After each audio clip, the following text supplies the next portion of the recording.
आज हम लोग पढ़ेंगे पुष्प की संरचना यानी स्ट्रक्चर ऑफ फ्लावर।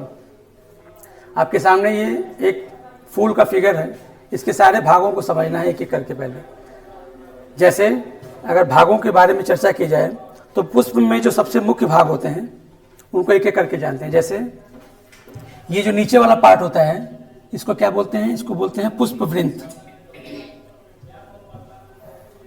इसको बोला जाता है पुष्पवृंत। और इसके बाद ये जो इसका फूला हुआ भाग है ये होता है पुष्पासन। उसके बाद ये जो ग्रीन कलर के आपको दिखाई दे रहे हैं इनको कहते हैं बाह्य दल पुंज। बाह्य दल पुंज। उसके बाद ये जो कलर्ड पार्ट है इसमें पिंक कलर जो दिख रहा है इस सारे ग्रुप को कहा जाता है दल पुंज यानी कोरोला। इंग्लिश में कहते हैं कोरोला। इसको इंग्लिश में कहते हैं कैलिक्स। उसके बाद से इसमें जो मेल और फीमेल पार्ट्स होते हैं उसमें ये जो येलो कलर का दिखाई दे रहा है इसको कहते हैं, इसका मेल पार्ट जो इसमें यहाँ पे एंथर कहलाता है। मेल पार्ट यानी इसको कहते हैं पुमंग।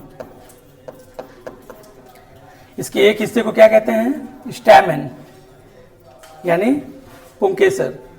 ये इसके मेल पार्ट होते हैं और ये जो बीच में दिखाई दे रहा है ये इसका फीमेल पार्ट होता है जिसको कहते हैं कार्पेल। कार्पेल जो होता है किससे बना होता है? 3 हिस्से से बना होता है। ओवरी, ये जो बीच में दिखाई दे रहा है ये ओवरी है। उसके बाद इसमें जो ट्यूब निकली होती है इसको कहते हैं स्टाइल यानी वर्तिका। और इस वर्तिका का जो सबसे लास्ट वाला पोर्शन होता है उसको कहते हैं वर्तिकाग्र, स्टिग्मा। ओवरी को कहते हैं अंडाशय। तो ये सारे कुछ स्पेशल पार्ट्स होते हैं ये फ्लावर में। तो फ्लावर के जो दो मुख्य भाग हैं जिसको मेल और फीमेल पार्ट कहा जाता है उसमें पुमंग इसका मेल पार्ट है, उसका फीमेल पार्ट होता है जायंग। ठीक है, तो इनको हम लोग को जानना है एक एक करके। जैसे देखिए यहाँ पे पुष्प के विभिन्न भागों के नाम लिखे हुए हैं, इनको एक एक करके समझना है कि ये क्या होते हैं और ये क्या करते हैं ये। तो सबसे पहले पुष्पवृंत जो होता है, फूल में आपने देखा नीचे जो डंठल निकली होती है उसको कहते हैं पुष्पवृंत। इसका काम होता है कि ये पुष्प को मुख्य पेड़ से या शाखा से जोड़ने का काम करता है। उसके बाद से पुष्पासन जो होता है ये पुष्पवृंत का सबसे लास्ट वाला पोर्शन होता है जो फूला हुआ होता है और वहीं से पुष्प के अन्य भाग निकले होते हैं। उसके बाद से बाह्य दल पुंज होता है, ये फूल का पहला चक्र होता है जो हरे रंग के होते हैं जनरली। उस पूरे गुच्छे को कहते हैं बाह्य दल पुंज और इसके एक हिस्से को कहते हैं बाह्य दल। बाह्य दल या इंग्लिश में कहते हैं सेपल। इसी तरह से इसका जो दूसरा चक्र होता है उसको कहते हैं दल पुंज और ये फूलों में जनरली कलर्ड होते हैं और अट्रैक्टिव होते हैं। तो इस पूरे ग्रुप को कहते हैं दल पुंज और इसके एक हिस्से को कहा जाता है, एक भाग को कहते हैं दल या इंग्लिश में कहते हैं पेटल। इसका काम होता है कीटों को आकर्षित करना और परागण करने में हेल्प करना। इसी तरह से कुछ फूलों में बाह्य दल पुंज और दल पुंज अलग न होकर के एक ही संरचना बनाए होते हैं तो उसको कहते हैं परिदल पुंज या पेरियंथ बोलते हैं और इसके एक हिस्से को कहते हैं परिदल यानी इसको इंग्लिश में कहते हैं टैपल। तो ये इतने सारे जो भाग आपने देखे ये सारे भाग इनको कहते हैं पुष्प के सहायक अंग या सहायक भाग। ये सारे सहायक अंग होते हैं या सहायक भाग होते हैं। लेकिन ये जो नीचे दो दिखाई दे रहे हैं नर जननांग या पुमंग और मादा जननांग या जायांग, ये पुष्प के नर अंग होते हैं। नर कह रहे सॉरी जनन अंग होते हैं। जनन अंग रिप्रोडक्टिव ऑर्गन्स होते हैं। अब इसमें ये जो होता है पुमंग ये इसका नर जननांग होता है और जायांग जो होता है इसका फीमेल पार्ट होता है। तो इनको एक एक करके आगे हम लोग को समझना है। तो इतने सारे फूलों में भाग होते हैं, इसमें मेन हम लोग को समझना है पुमंग और जायांग के स्ट्रक्चर को। तो आज हम लोग जो है इसके फीमेल पार्ट को हम लोग जानेंगे यानी गाइनोशियम जिसको जायांग कहा जाता है, इसको हम लोग को समझना है, डिटेल में जानना है। तो सबसे पहले हम लोग को जानना है कि आखिर ये जायांग क्या होता है और ये गाइनोशियम क्या होता है। तो जायांग जो होता है उस फूल का फीमेल पार्ट होता है यानी मादा जननांग होता है। इस चित्र में उसको दिखाया गया है। ये जो है उसका पुष्पवृंत और पुष्पासन है और उसके बाद का जो पूरा जो फ्लावर में पार्ट्स होता है उसको निकाल दिया गया है। तो केवल फीमेल पार्ट यहाँ पे दिखाई दे रहा है।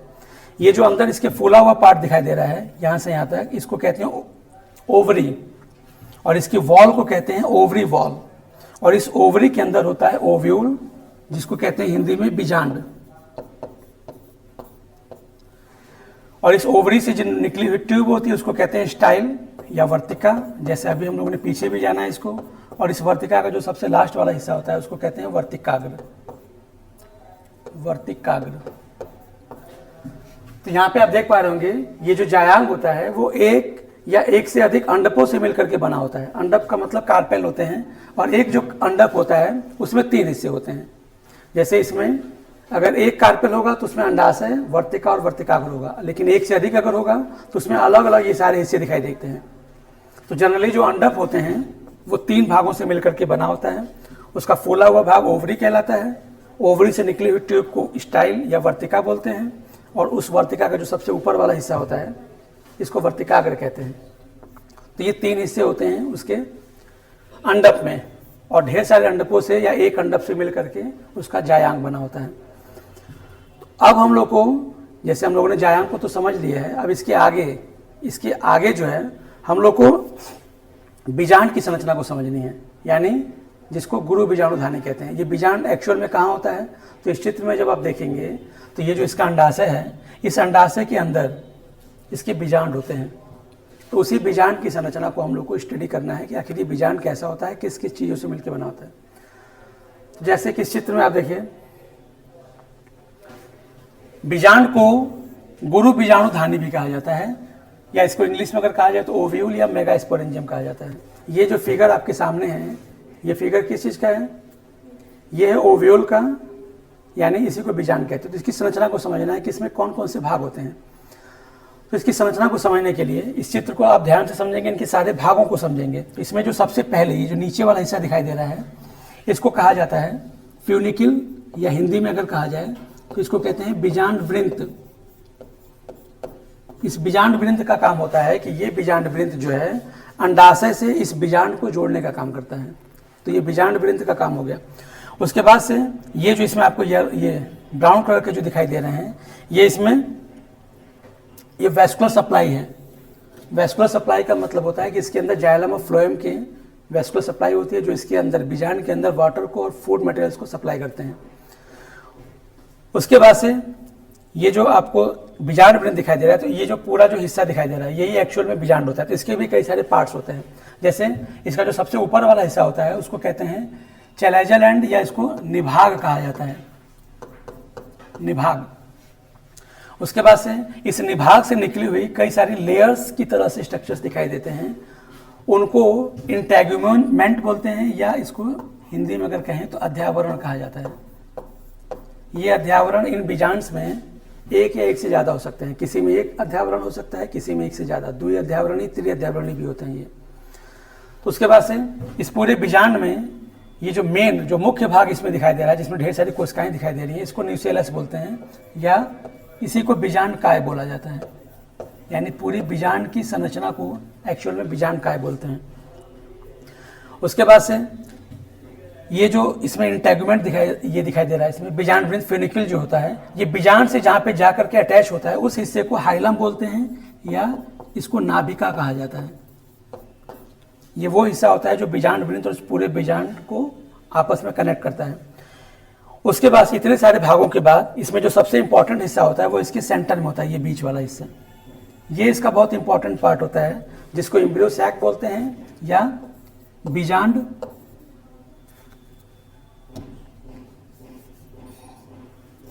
भ्रूणकोश बोलते हैं इसको, भ्रूणकोश। इसी भ्रूणकोश में जो मादा गैमेट होते हैं, यानी मेल फीमेल गैमेट जो होते हैं, यानी अंडा, वो इसी में होता है। ये जो सेल आपको दिखाई दे रही है यही इसका एग सेल होता है, जिसको हम लोग आगे समझेंगे। अब इसको भी अगर डिटेल में जानना हो तो इसके फिगर को हम लोग को समझना पड़ेगा कि जो एम्ब्रियो सैक होता है, भ्रूणकोश, इसमें कौन कौन सी कोशिकाएं होती हैं, क्या क्या भाग होते हैं। तो उस एम्ब्रियो सैक को इलाज करके यहाँ पे समझते हैं। इसमें ऊपर की तरफ यहाँ पे आपको 3 सेल्स दिखाई देंगे, इसी तरह से नीचे भी आपको 3 सेल दिखाई देंगे, और बीच में यहाँ पे 2 न्यूक्लियस दिखाई देते हैं। तो ये एम्ब्रियो सैक है, यानी भ्रूणकोश का फिगर है। भ्रूणकोश यानी एम्ब्रियो सैक।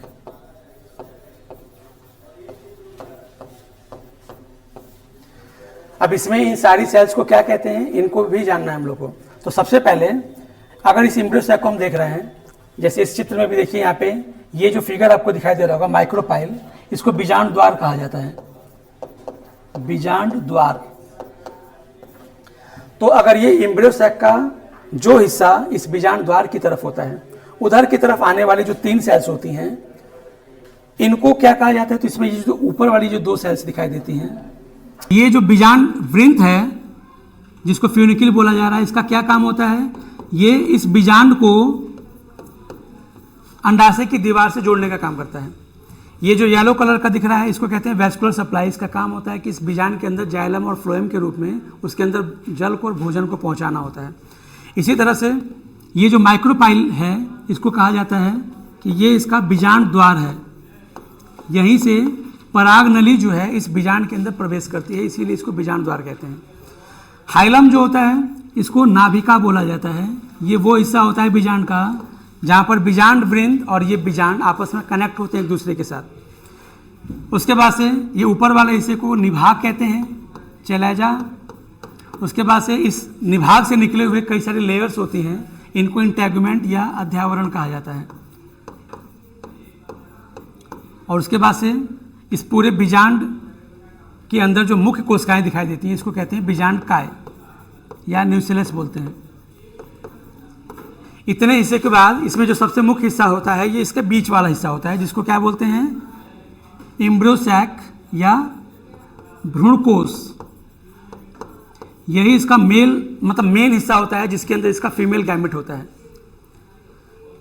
तो इस भ्रूणकोश को और समझने के लिए इसको और इलाज करके समझते हैं। जैसे ये भ्रूणकोश अगर हम मान लेते हैं, तो इसके ऊपर की तरफ यहाँ पे 3 सेल दिखाई दे रही होंगी, ऐसे ही नीचे की तरफ भी 3 सेल होती हैं, और बीच में ऐसे 2 न्यूक्लियस होते हैं।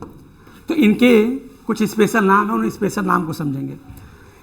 ये भ्रूणकोश का जो हिस्सा नीचे की तरफ होता है, यानी बीजांड द्वार की तरफ होता है, उधर वाली इन दोनों कोशिकाओं को कहा जाता है सहायक कोशिकाएं, सहायक कोशिका। और सेंटर वाली कोशिका को कहते हैं अंडा या अंड, और इन दोनों को मिलाकर के कहा जाता है अंड उपकरण कहा जाता है। अंड उपकरण, इंग्लिश में कहते हैं इसको एग ऑपरेटस। इसी तरह से ऊपर वाली इन तीनों कोशिकाओं को कहा जाता है प्रतिमुख कोशिकाएं, प्रतिमुख कोशिकाएं, एंटीपोडल सेल्स। और ये बीच में जो 2 केंद्रक दिखाई देते हैं, इन केंद्रकों को कहा जाता है ध्रुवीय केंद्रक, ध्रुवीय केंद्रक। इंग्लिश में अगर कहा जाए तो इनको कहते हैं पोलर न्यूक्लियाई। तो एक भ्रूणकोश में इतनी संरचनाएं दिखाई देती हैं। अगर कोशिकाओं और केंद्रकों की बात की जाए तो इसमें 1 2 3 4 5 6 और उसके बाद से ये कोशिका दिखाई दे रही है, 7 कोशिकाएं। अगर केंद्रक की बात की जाए तो 1 2 3 4 5 6 7 8 केंद्रक होते हैं। यानी इस पूरे भ्रूणकोश के अंदर 7 कोशिकाएं होती हैं, 7 कोशिकाएं और 8 केंद्रक होते हैं। तो ये एक भ्रूणकोश की संरचना है जिसमें इतनी सारी सेल्स या कोशिकाएं या केंद्रक पाए जाते हैं। अब हम लोग को आगे के टॉपिक में ये समझना है कि जो बीजांड है, इस बीजांड के कितने प्रकार होते हैं। तो उन प्रकार को जानने के लिए आगे बढ़ते हैं बीजांड के प्रकार में। जैसे इस फिगर को आप ध्यान से देखिए, इसमें आपको डिफरेंट टाइप्स के जो ओव्यूल्स यानी बीजांड होते हैं उनकी संरचनाओं को दिखाया गया है। तो बीजांड के प्रकार में जैसे पहला है इसका एट्रोपस, ये फिगर इसका। फिर एनाट्रोपस, एम्फीट्रोपस, हेमी एनाट्रोपस, कैम्पाइलोट्रोपस और सर्सिनोट्रोपस। इतने सारे बीजांड के प्रकार हैं। तो इन सारे बीजांड के प्रकार को एक एक करके स्ट्रक्चर के हिसाब से समझना है। तो चलिए आगे बढ़ते हैं और एक एक को समझते हैं कि आखिर ये जो है अलग अलग प्रकार ये क्या है। जैसे यहाँ पे इसका पहला प्रकार है। इस प्रकार को समझने के लिए जैसे इसका नाम है एट्रोपस या ऑर्थोट्रोपस, हिंदी में भी इसका यही नाम है ऑर्थोट्रोपस। और ये इसका फिगर है ऑर्थोट्रोपस। इसमें क्या होता है, इस प्रकार का बीजांड सीधा होता है, जैसे आप फिगर में देख पा रहे होंगे सीधा है ये बीजांड, अर्थात इसमें बीजांड द्वार, निभाग तथा बीजांड वृंत तीनों एक ही लाइन में होते हैं। जैसे ये इसका बीजांड वृंत है, बीजांड वृंत जैसा हम लोग पीछे भी देख पाए हैं। उसके बाद से ये हिस्सा इसका निभाग है और ये हिस्सा इसका भ्रूणकोश है, और ऊपर की तरफ यहाँ पे बीजांड द्वार है। तो ये ऐसा बीजांड होता है जिसमें इसका बीजांड द्वार, निभाग और बीजांड वृंत तीनों एक ही सीधी रेखा में होते हैं, और बीजांड द्वार ऊपर होने के कारण इसको सीधा कहा जाता है, या इसका एक स्पेशल नाम रखा गया ऑर्थोट्रोपस। किसमें दिखाई देता है, तो एक पौधा होता है जिसका नाम है पोलीगोनम। पोलीगोनम नामक पौधे में इस प्रकार का बीजांड दिखाई देता है, सीधा बीजांड, यानी ऑर्थोट्रोपस। इसी तरह से आप जानते हैं इसके बाद इसका जो दूसरा प्रकार होता है वो ये है, इसका नाम है एनाट्रोपस। एनाट्रोपस। इसमें क्या होता है, इसमें बीजांड उल्टा होता है, जैसे कि आप देख पा रहे होंगे ये पहले वाले फिगर के एकदम उल्टा अपोजिट साइड में है। उसमें बीजांड द्वार ऊपर की तरफ था, इसमें बीजांड द्वार नीचे की तरफ है। इसमें बीजांड उल्टा होता है। सबसे इंपॉर्टेंट, यह बीजांड वृंत के अधिक वृद्धि करने के कारण होता है। इसका कारण क्या होता है कि ये जो बीजांड वृंत है वो इतना ज़्यादा बड़ा हो जाता है कि वो सीधा ऊपर न होकर के ऐसे नीचे की तरफ चला आता है। तो ये इसका मुख्य कारण है कि इसमें बीजांड वृंत जो होता है ये बहुत अधिक वृद्धि कर लेता है, इसके कारण ये उल्टा हो जाता है। तो वृद्धि करने के कारण जिससे बीजांड द्वार नीचे की ओर बीजांड वृंत के पास आ जाता है। जैसे यहाँ पे फिगर देखिए, ये इसका बीजांड वृंत है, बीजांड वृंत, और इसी के पास ये चला आता है बीजांड द्वार, यानी उल्टा हो जाता है। तो इसीलिए इस प्रकार के बीजांड को कहा जाता है कि ये एनाट्रोपस है। इसका एक स्पेशल नाम रखा गया एनाट्रोपस। इसमें केवल बीजांड द्वार तथा निभाग ही एक सीधी रेखा पर स्थित होते हैं। बीजांड द्वार और निभाग यही केवल एक सीधी रेखा में होते हैं। किसमें दिखाई देता है, एग्जाम्पल के रूप में कहें तो सेम में, चना में और मटर, ये कुछ ऐसे पौधे हैं जिसमें ये एनाट्रोपस प्रकार का बीजांड पाया जाता है, यानी उल्टा बीजांड। चलिए अब जानते हैं इसके बाद इसका जो थर्ड टाइप है, तीसरा प्रकार, ये है इसका तीसरा प्रकार जिसका नाम है एम्फीट्रोपस। तीसरा प्रकार है एम्फीट्रोपस। इसमें क्या होता है, इसमें बीजांड अनुप्रस्थ अवस्था में बीजांड वृंत के साथ समकोण बनाता है तथा भ्रूणकोश घोड़े की नाल के समान मुड़ जाता है। इसमें आप देखेंगे एक्चुअल में तो ये बीजांड वृंत जो है और ये जो पूरा का पूरा बीजांड है लगभग समकोण की स्थिति में होता है, और ये जो इसका भ्रूणकोश होता है ये थोड़ा सा ऐसे मुड़ जाता है कि ये घोड़े की नाल के समान की संरचना बना लेता है। तो बीजांड वृंत मुड़ने के कारण एक घोड़े की नाल की तरह से मुड़ जाता है। तो किस में दिखाई देता है ये, तो संतरे में, नींबू में और नारंगी में इस प्रकार का बीजांड दिखाई देता है। तो इसीलिए इसको एम्फीट्रोपस एक अलग से नाम दे दिया गया है। चलिए इसके बाद से अगले प्रकार को जानते हैं। अगला प्रकार है ये हेमीट्रोपस। इस हेमीट्रोपस में क्या होता है, इसमें इस प्रकार के बीजांड में बीजांड द्वार और निभाग एक सीधी क्षैतिज रेखा में स्थित होते हैं। इसमें बीजांड द्वार और ये जो निभाग होता है ये सीधी एक क्षैतिज रेखा में होते हैं। उसके बाद बीजांड वृंत बीजांड के बीच में एक समकोण बनाता हुआ होता है। बीजांड वृंत, ये इसका बीजांड वृंत है और ये इसका बीजांड है। तो ये बीजांड वृंत और बीजांड के बीच में एक समकोण बनते हुए स्थिति होती है, राइट एंगल।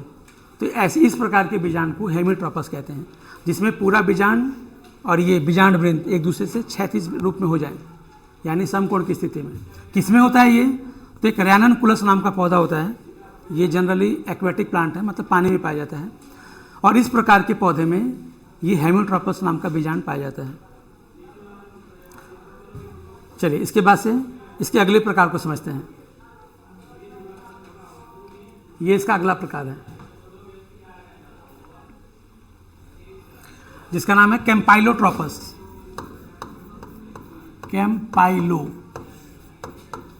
कैम्पाइलोट्रोपस।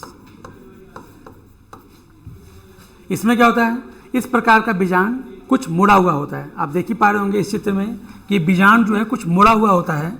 इसके फलस्वरूप बीजांड द्वार तथा निभाग दोनों एक सीधी रेखा में न होकर बीजांड वृंत के पास आ जाते हैं।